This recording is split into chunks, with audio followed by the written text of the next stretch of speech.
वसुदेवसुतं देवं कंसचाणूरमर्दनं देवकी परमानन्दं कृष्णौ वन्दे जगद्गुरुं श्रीकृष्णौ वन्दे जगद्गुरुं श्रीकृष्णौ वन्दे जगद्गुरुं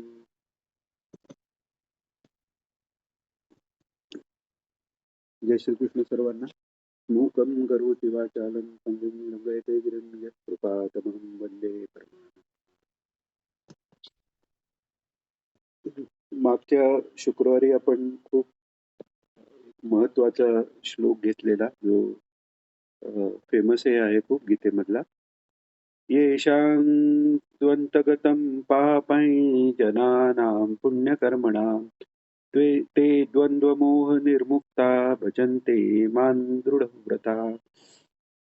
त्याचा अर्थ आपण पाहिला की सगळे जे पाप जी आहेत, आता पाप म्हणजे पुण्यात्मक पाप ही जी जे जन्म आणि मरणाला कारण होतात त्या सगळ्यांना पाप असं धरलेलं आहे. म्हणजे सात्विक कर्म जरी अहंकाराने घडली, त्याने पुण्य प्राप्त केलं आणि स्वर्गाला गेलं तरी अ, अ, मुक्ती किंवा भक्तीच्या हिशोबाने बघितलं तरी त्याला पुण्यात्मक पापच म्हटलेलं आहे. तर असे ईश्वर भक्ती, मुक्ती याशिवाय कोणतीही इच्छा ठेवून आणि अहंकार ठेवून जी काही कर्म केली ती सगळी पापात धरली जातात. त्या सर्व पापांची चा शेवट जेव्हा होईल, अंतगतम म्हणजे शेवटाला ती पाप येतील. येशाम ज्या जनांचे पाप अशी शेवटाला येते ती अ, आणि पुण्यकर्मणाम. आता इथे पुण्य म्हणजे जे नेहमी जे पुण्य अर्थ घेतला तो ते नाही. हे पुण्यात्मक पुण्य म्हणजे इच्छा केवळ रघुवीर भगवान श्रीकृष्ण यांच्यापर्यंत पोहोचण्याचीच इच्छा आहे. त्यांच्या भक्तीची ज्यांना इच्छा आहे त्यांना त्यांनी इथे पुण्य असा अर्थ आपण घ्यायचा आहे.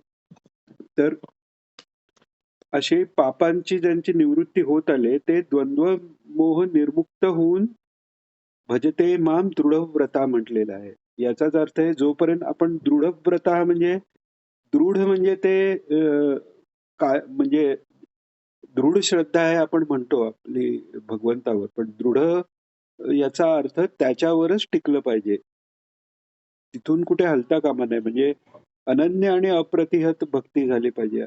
आणि तसे हे महात्मे असतात. त्यांना मग द्वंद्वमोह निर्मुक्ता म्हणजे सगळं जे काही सुखदुःखादी द्वंद्व आहेत ही सगळी मिटून जाऊन ते भगवंताच्या निष्काम भक्तीत राहतात. आणि मग काय होतं हे 29व्यात आता सांगताय. जरा मरण मोक्षाय ममाश्रित्य यतन्ति ये ते ब्रह्म तद्विदुः कृष्ण मध्यात्मं कर्म चाखिलम्. जरा मरण मोक्षाय म्हणजे जरा म्हणजे म्हातारपण आणि मरण यांच्यातनं त्यांची सुटका होते. आणि म्हणजे जरा आणि मरण यांच्यासाठी सुटकेचा जे प्रयत्न करतात तो प्रयत्न कसा, तर जरा मरणाच्या सुटकेच्या प्रयत्न ही पेक्षाही परमेश्वरापर्यंत पोहोचण्याचा प्रयत्न करतात. तेच ते पुरुष ते ब्रह्म पूर्ण अध्यात्म आणि पूर्ण कर्म जाणतात. म्हणजे त्यांनाच खरं ब्रह्म काय म्हणजे परोक्ष ज्ञान जे आपण आता शाब्दिक ज्ञान मिळवतो, तर हे जे महात्मे असतात त्यांनाच त्याचा खरा अर्थ कळतो. कशाचा, तर ते ब्रह्म अध्यात्म आणि कर्म. कारण त्यांच्या दृष्टीने हे ब्रह्म वेगळं, अध्यात्म वेगळं आहे आणि कर्म वेगळं आहे. हे सगळं निघून जातं. कारण ते द्वंद्व मोह निर्मुक्त होऊन माझं भजन करतात भगवान म्हणतात. म्हणजेच काय, त्यांची कर्म ही ब्रह्म स्वरूप झाली. त्यांचं अध्यात्म जे काही करतो तेच अध्यात्म झालं, ब्रह्मस्वरूप झालं. म्हणजे त्यांची साधना अशी वेगळी झाली नाही. ते जे काही ध्यान जरी करतील किंवा धारणा जरी करतील ते ब्रह्मस्वरूपात आहे. साध्यरूपी त्यांची भक्ती ही पराभक्ती आहे. आणि मग काय, तर मग पुढे काय होतं, त्याचा महिमा सांगायला 30वा श्लोक घेत आहेत आणि या 30व्या श्लोकावरच प्रश्न अर्जुन जेव्हा विचारतो, ते जेव्हा अर्जुन भगवंताला अजून समजावून द्यायला सांगतो, त्या प्रश्नाचं उत्तर हेच 8वा अध्याय आहे. त्या दृष्टीने हा 30वा श्लोक महत्वाचा आहे. भगवान सांगतायत, साधिभूताधिदैवं मां साधियज्ञै च ये विदुः प्रयाणकालेऽपि च मां ते विदुर्युक्तचेतसा. म्हणजे जे पुरुष अधिभूत, अधिदैव आणि अधियज्ञ या सहित म्हणजे सगळ्यांच्या सहित म्हणजे सगळ्यांच्या रूप मी आहे असं पाहून जे अंतकालीही माझ्याशी युक्त चेतसा म्हणजे त्यांचं चित्त माझ्यातच राहिलेलं आहे, असे जे पुरुष आहेत तेच विदू. विदू म्हणजे ज्यांनी जाणलंय ते, आणि जाणलंय कसं, खरं जाणणं हे अनुभवात आहे. म्हणजे ज्ञानाचा त्यांनी ते अनुभव घेतात, म्हणजे आत्मस्वरूपाचा सच्चिदानंदाचा ते अनुभव घेतात असं भगवान शेवटी सांगतात. आणि याच्याबद्दलच आता अर्जुन 8व्या अध्यायात प्रश्न करतील. त्याच्या आधी आपण या अध्यायाची समाप्ती असलेला श्लोक घेऊ. ओम तत्सदिति श्रीमद्भगवद्गीतासु उपनिषत्सु ब्रह्मविद्यायां योगशास्त्रे श्रीकृष्णार्जुन संवादे ज्ञान विज्ञान योगो नाम सप्तमोऽध्यायः. आता या 7व्या अध्यायात आपण जर बघितलं तर ओव्हरऑल या 7व्या अध्यायात म्हणजे 7व्या अध्यायाचं नाव आहे ज्ञान विज्ञान योग, म्हणजे परोक्ष ज्ञान आणि विज्ञान म्हणजे त्याचा अनुभव, याच्यासाठी हा योग सांगितलेला आहे. आणि आपण पाहिलं तर 7व्या अध्यायाची सुरुवात आहे, मय्यासक्त मनः पार्थ योगम युञ्जन मदाश्रया असंशयम समग्रम माम यथा ज्ञास्यसि तच्छृणु. म्हणजे अनन्य हे पार्था, अनन्य प्रेमाने माझ्या ठिकाणी चित्त आसक्त करून तसेच अनन्य भावाने मतपरायण होऊन योगामध्ये लागलेला असा तू ज्या प्रकारे सर्व विभूती, बल, ऐश्वर्य इत्यादी गुणांनी युक्त व सर्वांचे आत्मस्वरूप अशा मला निसंदपणाने ज्या प्रकारे तू जाणशील ती गोष्ट ऐक. म्हणजे तो उपदेश मी तुला देतो. म्हणजे शेवटी हे ज्ञान विज्ञानाचा उपदेश जो आहे तो खरी भक्ती उत्पन्न करण्याचा, मदभक्ता म्हणजे माझ्याशी जे विभक्त नाही आहेत, जे मला जोडून आहेत, म्हणजेच ते योगी आहेत, याच्यासाठी आहे. म्हणजे हे ज्ञान विज्ञान हेही भक्तीची परमोच्च अवस्थाच आहे, हे भगवंतांना इथे सांगायचं आहे. तर अशा प्रकारे आपण 8व्या अध्यायाच्या पहिल्या श्लोकाकडे येतोय. 7व्याच कंटिन्युएशन जसं आपण म्हणालो की भगवंतांनी 30व्या श्लोकात 7व्या अध्यायाच्या जे अधिभूत, अधिदैव, अधियज्ञ हे जे शब्द प्रयोग केले, तर त्याच्याबद्दल अर्जुन आता प्रश्न करणार आहे. आणि या अर्जुनाने केलेल्या प्रश्नांची उत्तर हेच पूर्ण 8वा अध्याय आहे. तर अर्जुन आता विचारतोय, अर्जुन उवाच किं तद्ब्रह्म किमध्यात्मं किं कर्म पुरुषोत्तम अधिभूतै च किं प्रोक्तम् अधिदैवं किमुच्यते.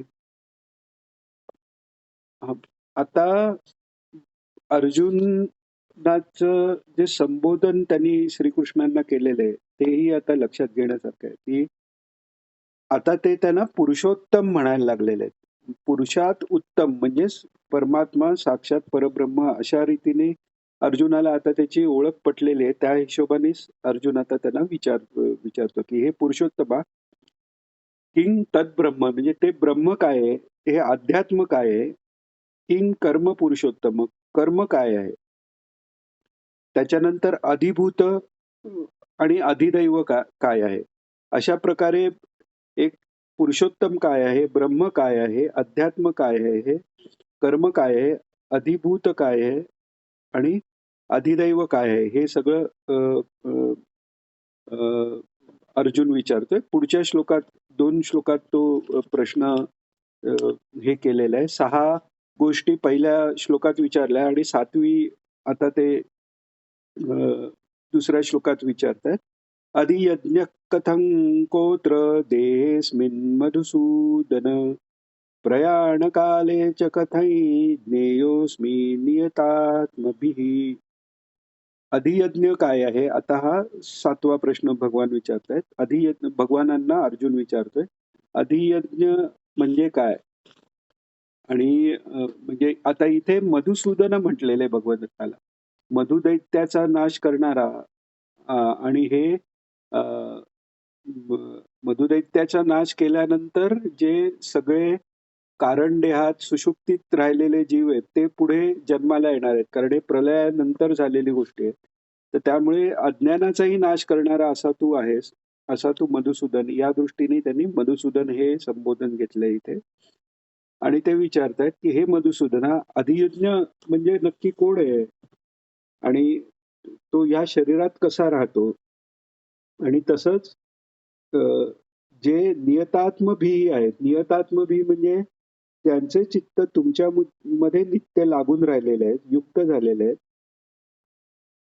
अशा अशा पुरुषांना अंतकाले तुमचं ज्ञान कसं होतं? आता इथे अर्जुन अंतकाले तुमचं म्हणतोय. याचा अर्थ आता परमेश्वर म्हणजेच भगवान श्रीकृष्ण हे परमेश्वरच आहेत, हे पूर्ण त्याला आता लक्षात आलेलं आहे. तर आता याच्यावर श्री भगवान आता सांगतात. अ, आता हा 8वा अध्याय हाही खूप एक, सगळेच अध्याय महत्वाचा आहे. आता या अध्यायात ला अक्षर ब्रह्म नाव दिलेलं आहे. त्यामुळे ब्रह्माचं जे स्वरूप आहे अक्षर, याचे निवेदन या अध्यायात आहे, म्हणून हे नाव आहे. आणि अर्जुनाच्या या प्रश्नाच्या उत्तरादाखल भगवान ते सांगणार आहेत. म्हणून या श्लोकाची सुरुवात भगवान उवाच नंतर अक्षरापासूनच झालेली आहे. श्री भगवान उवाच. एक मिनिट हा.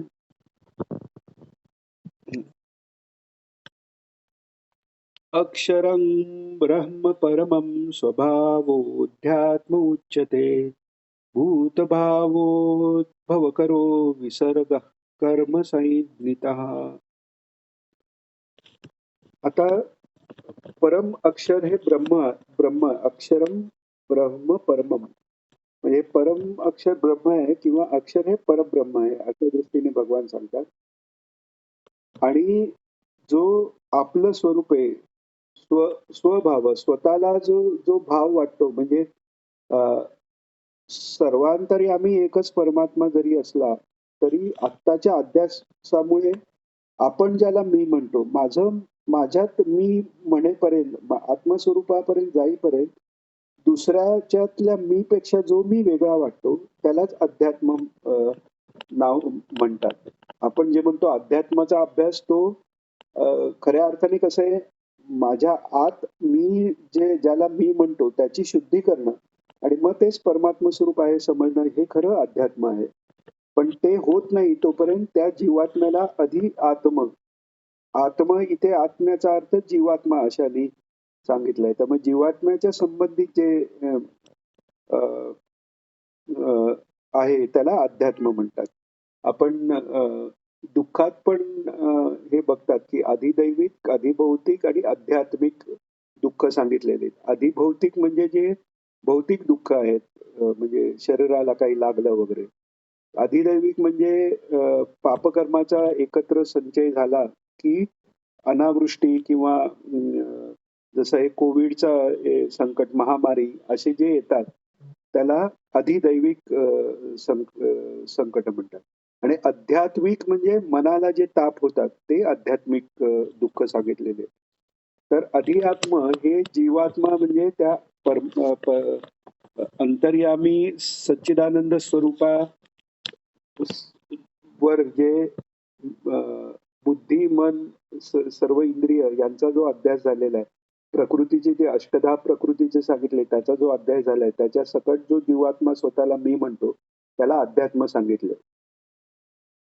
आणि त्याच्यानंतर भूतभावोद्भव करो विसर्ग कर्मसन्नितः म्हणजे अ, अ, भूत भूत म्हणजे जे जे जन्माला आले त्यांचे भाव उत्पन्न करणारा जो त्याग आहे त्याला कर्म संबोधलं जातं. म्हणजे कर्म हा त्यागात्मक पाहिजे असं भगवान इथे सुचवतायत.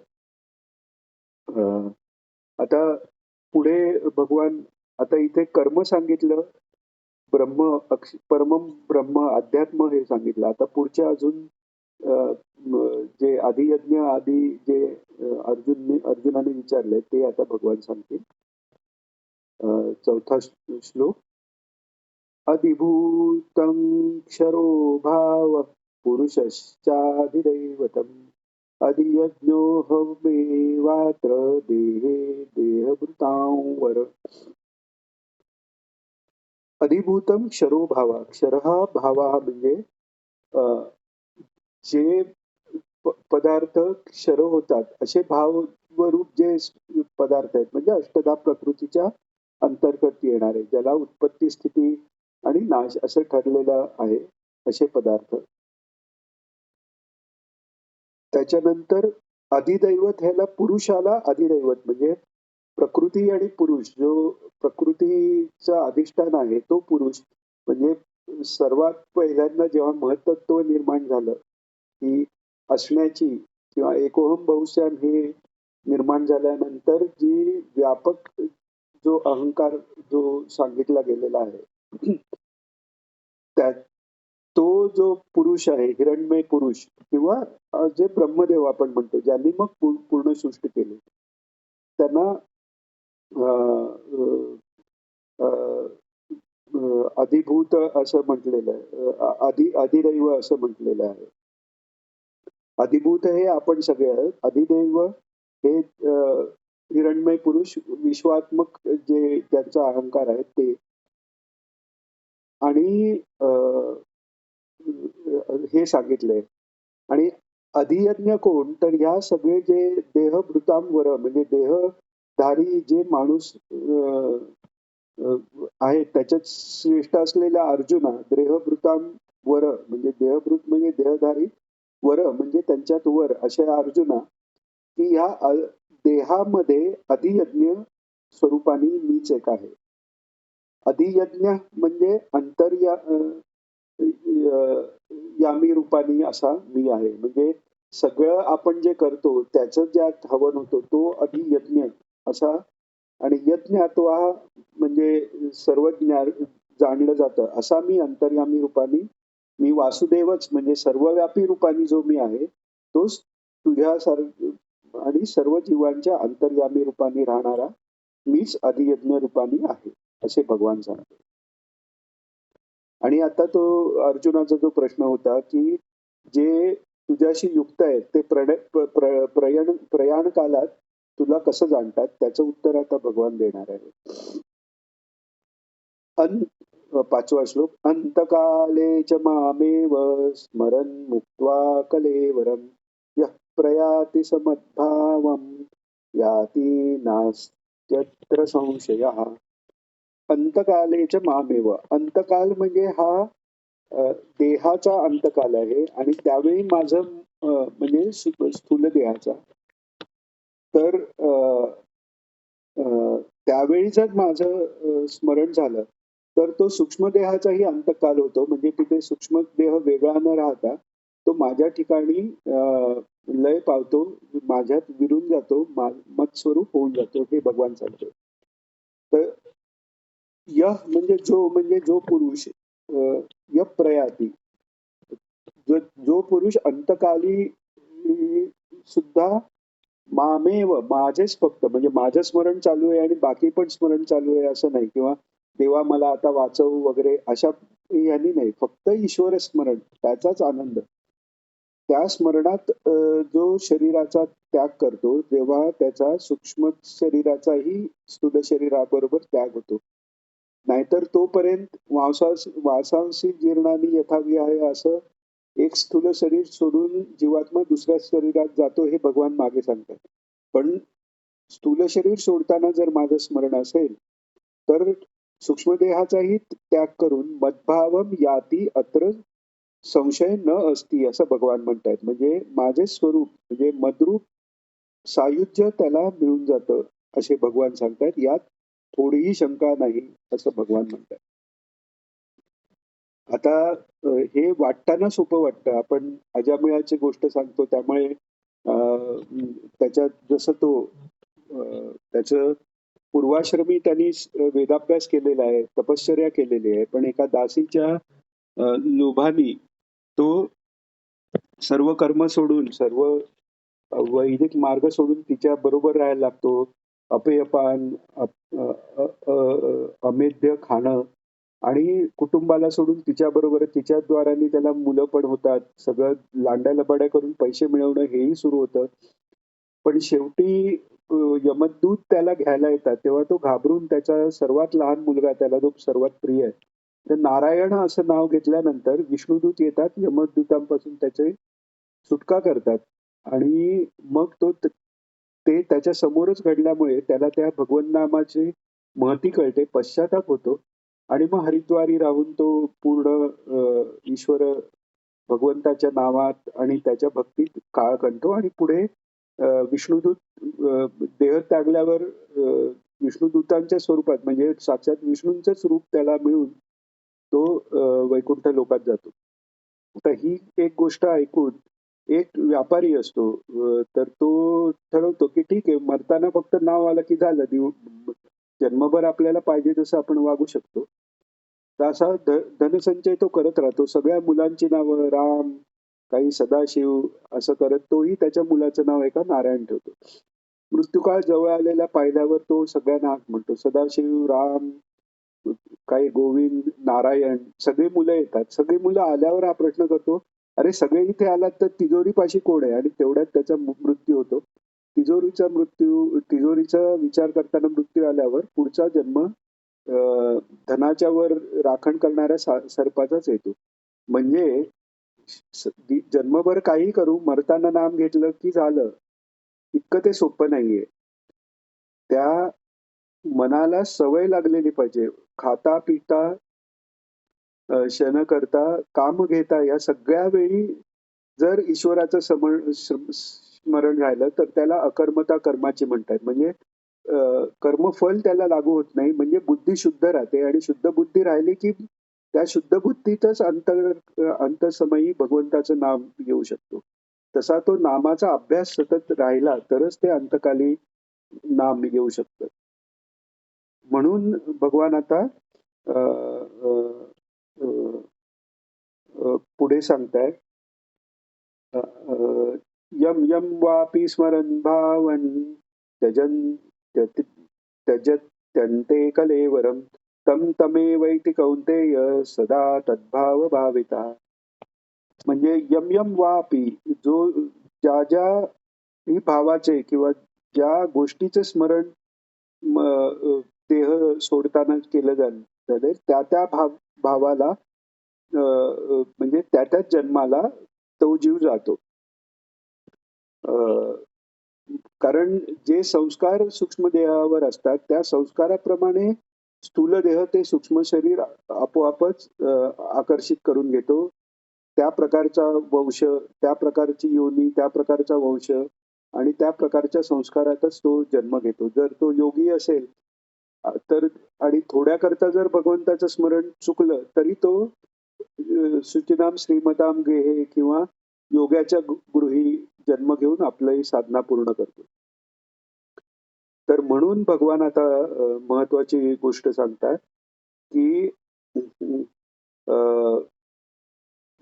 ज्या गोष्टीचा विचार करू तसा तो जन्म येतो.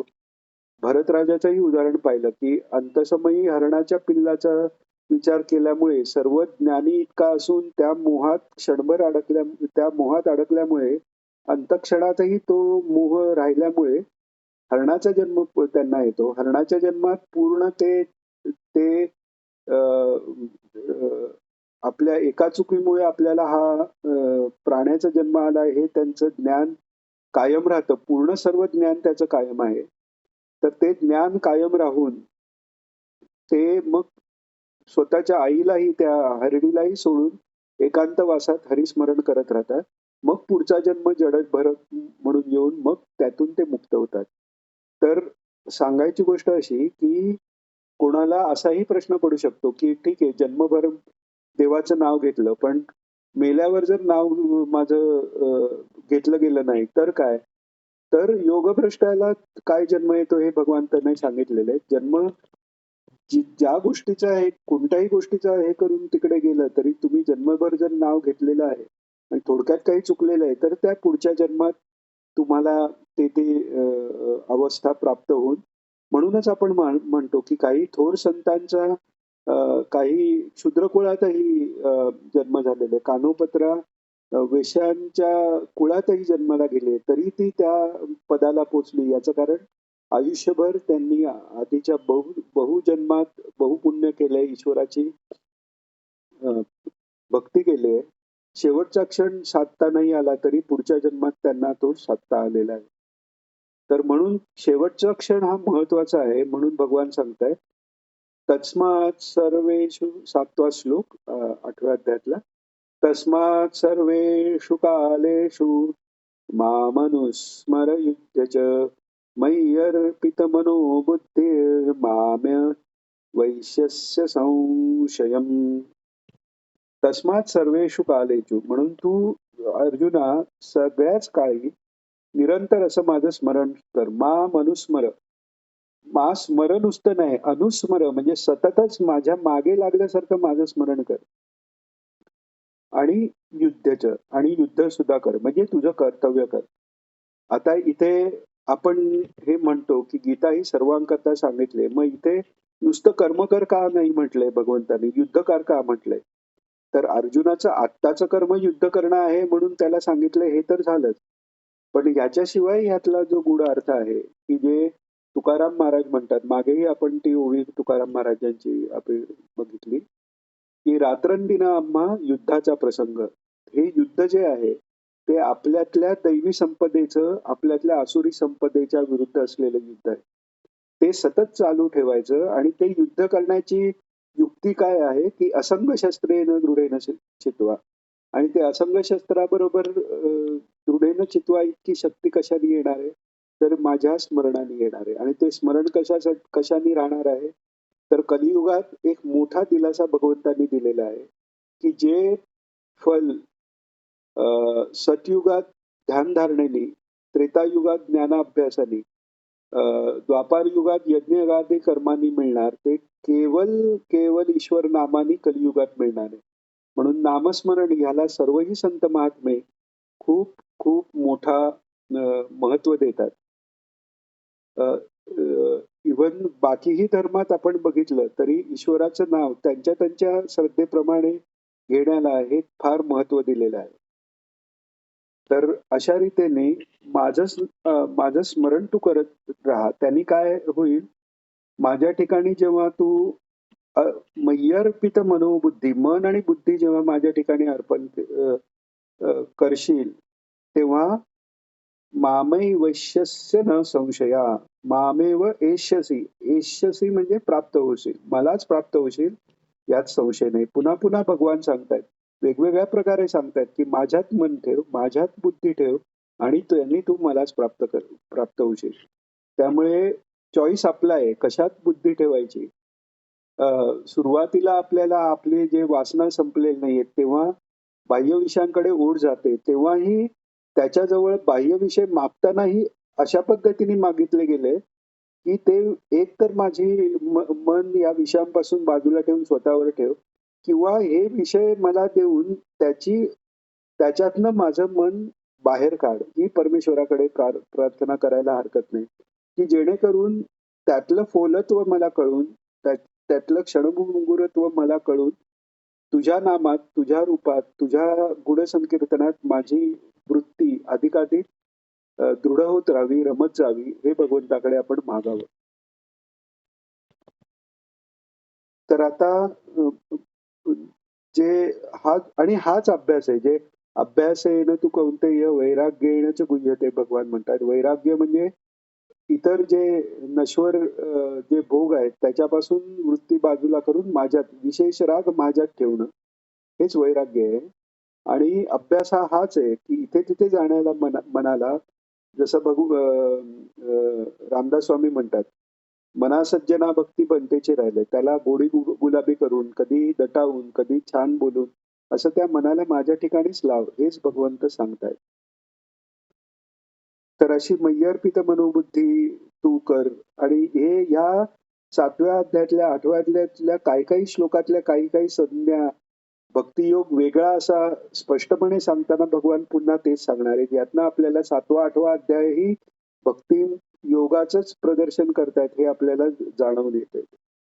तर आता 8व्या श्लोकात 8वा अध्याय 8व्या श्लोकात भगवान म्हणतायत, अभ्यासयोगयुक्तेन चेतसा नान्यगामिना परमं पुरुषं दिव्यं याति पार्थानुचिंतयन्. अभ्यासयोगयुक्तेन, अभ्यासयोग म्हणजे परमेश्वराच्या ध्यानात त्याच्यातच रूप ठेवण्याचा जो अभ्यास आहे, असा जो योग आहे त्यात राहून इथे आता पुन्हा पार्था म्हणतायत. म्हणजे कुंतीचीही तिला तो साधलेला आहे. तिचं लक्ष ईश्वराकडे इतकं आहे की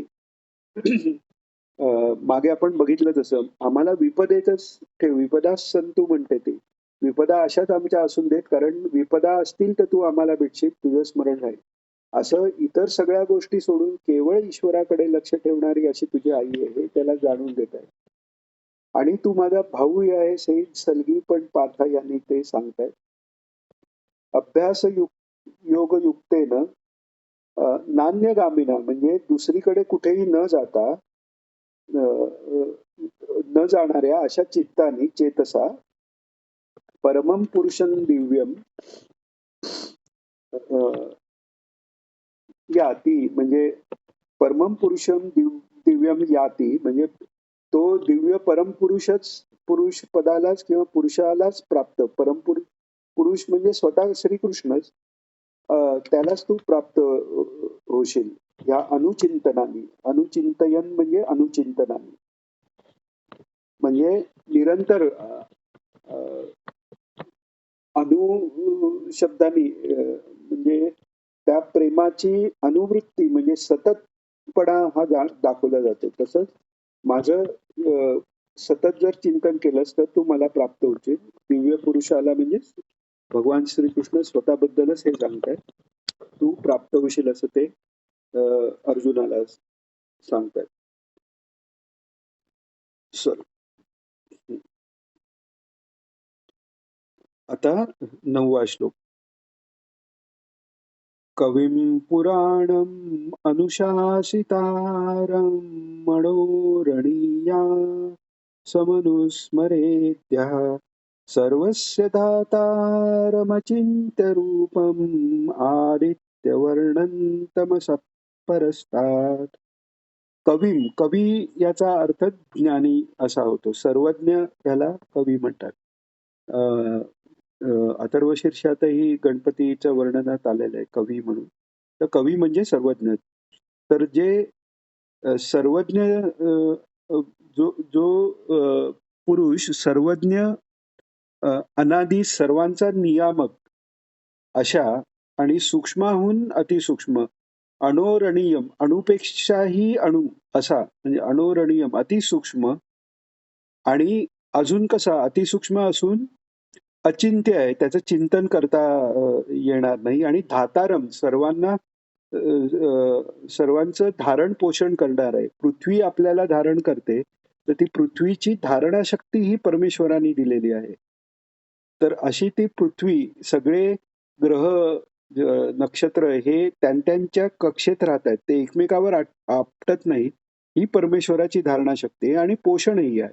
असा जो पोषण आहे.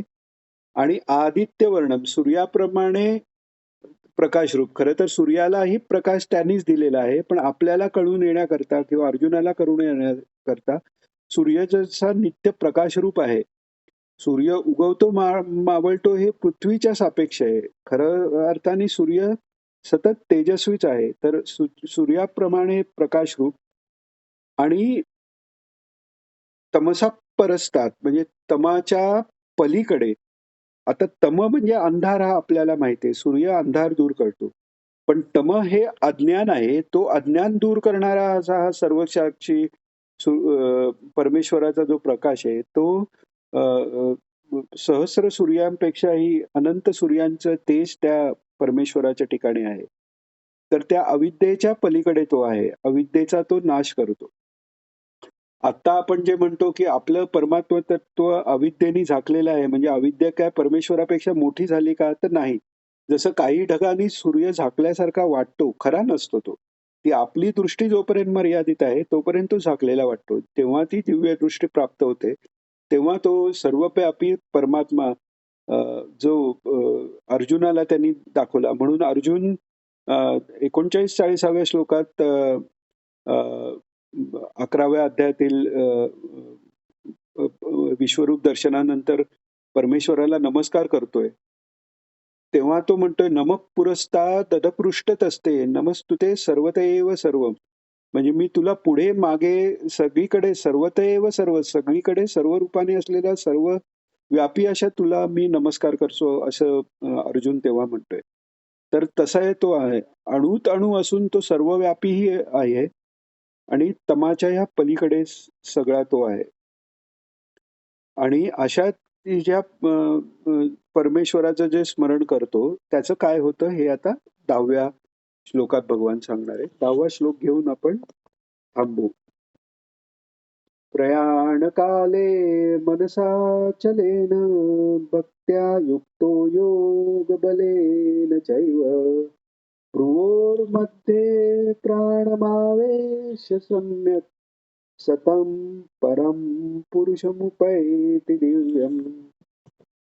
प्रयाणकाल जेव्हा जवळ येतो आणि अशा महापुरुषांना आपला प्रयाणकाल जवळ आल्याचं कळतं. कारण तो प्राण जसा वरवर येत जातो, कुंडलिनी तशी तशी वर वर येत जाते. ज्या चक्रामधून प्राण बाहेर जातो त्या चक्राच्या कॉरस्पॉन्डिंग जो लोक आहे त्या लोकात तो जीव जातो मृत्यूनंतर असं सांगतात. जसं भुवः स्वाहा. स्वाहा लोकातनं प्राण गेला म्हणजे स्वर्गलोक प्राप्त झाली मणिपुरातनं. महरलोक म्हणजे हृदयातनं प्राण बाहेर गेला तर महरलोक, जनलोक आणि हा तप आणि सत्यलोक. तर भ्रूमध्याच्या ठिकाणी तपोलोकाच्या ठिकाणी त्यांनी प्रयाणकालात जर योगा पूर्ण इथे ध्यान केलं आणि पूर्ण चित्तवृत्तीचं ध्यान तिथे आल्यानंतर कुंडलिनी त्या ठिकाणी जाऊन पोचली. अशा स्थितीत असताना मग पुढे तो त्याचे जे प्राण आहेत त्या ईश्वर स्वरूपाच्या ठिकाणी लीन करतो. म्हणजेच परमात्मा परमेश्वराशी तो एकरूप होऊन जातो. जसं 12 भागवतापैकी एक भीष्माचार्य आहेत. तर त्यांनी तर इकडे तिकडे प्राण न देता त्यांची तर अवस्था अशी आहे की प्रत्यक्ष श्रीकृष्णांना बघता बघताना ते त्यांचा प्राण त्या अनंत रूपात विलीन झालाय. त्यांना तर इथून वर आणणे वगैरे हे पण नाही, तिथल्या तिथे प्राण विलीन झालेला आहे. तर असा हे भक्त असतो तो भ्रूमध्यापर्यंत प्राण आणल्यानंतर तो परमेश्वर रूप होऊन जातो असं भगवान सांगतात. प्रार्थना घेऊन आज करता थांबू. योगेशं सच्चिदानन्दं वासुदेवं व्रजप्रियं धर्मसंस्थापकं वीरं कृष्णं वन्दे जगद्गुरुं. कृष्णं वन्दे जगद्गुरुं. श्रीकृष्णं वन्दे जगद्गुरुं.